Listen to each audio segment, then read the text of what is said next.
네, 안녕하세요. 저는 현업에서 한 15년 정도, 22년 전부터는 대학에 강의를 하면서 지내온 30년째 부동산 이론과 실무를 다루는 한문도라고 합니다.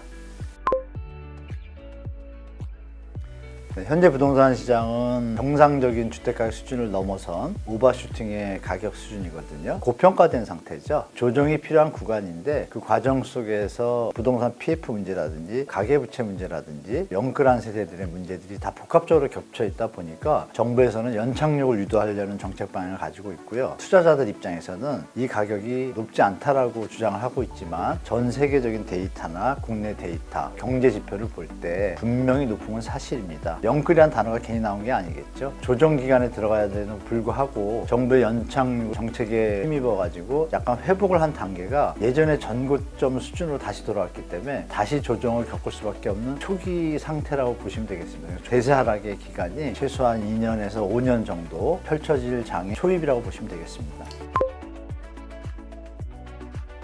수요 공급이라는 법칙이 있지 않습니까? 당연히 수요가 적어지면 가격 하락이 유발되는 건 기본 상식이고요. 다른 부분을 주장하시는 분들은 1인 가구가 증가해서 그 정도는 상쇄하고도 남는다라고 하지만 소득 수준이 받쳐줘야 주택을 마련하지 않습니까? 1인 가구의 80% 이상이 월급이 300 이하 수준이고 연봉으로 해봤자 한 4천 이하입니다. 현재 형성되어 있는 주택을 마련하기엔 버겁습니다. 그렇기 때문에 1인 가구 증가가 인구 감소를 상쇄한다는 것은 약간 좀 과도한 판단이고요. 40세 인구가 피크를 찍고 나서부터는 국가의 주택가격이 전반적으로 하향 추세한다는 논문들이 꽤 있고요. 그동안은 사망자 수보다 인구 증가가 훨씬 빠르고 많았기 때문에 충분히 주택가격이 상승하는 데 힘을 받았어요. 그 다음에 저출산으로 라이프 스타일이 바뀌면서 출산율이 낮아지기 시작하면 출생아 수하고 혼인 건수라는 한강령이 겹치잖아요. 결혼을 꼭 하지 않아도 인생을 즐길 수 있는 라이프의 패턴이 바뀌었기 때문에 결혼상 수가 감소하는 효과는 어쩔 수가 없잖아요. 그렇다면 그 기준에 맞춰 볼 때 현재 대한민국의 결혼 상수가 한 20만 상태거든요. 그리고 제 나이 때 결혼할 때가 한 40만, 50만 됐습니다. 그래서 주택의 적정 공급 수준이 예전에 50만이라고 하다가 최근에 들어서는 이제 30만으로 줄었는데 실제로는 20만이잖아요. 갭이 발생을 했고 중요한 것은 이제 한 10년 정도 뒤입니다. 출생아 수랑 개수를 생각해 보면 결혼상이 10만 쌍으로 줍니다. 그러면 10만 가구만 필요하거든요. 여기서 뭐 답이 대충 나오죠. 일본 같은 경우에 건설회사가 만약에 2만 개가 있었다고 하면 1990년대 그 이후에 현재 반토막 나 있거든요. 건설 회사 수가. 그 얘기는 뭐냐면 공급량이 그만큼 준다는 얘기잖아요. 그걸 감안해 보시면 인구 감소는 필연적으로 주택 가격의 하방 요인이면 틀림없다라고 저는 말씀드리겠습니다.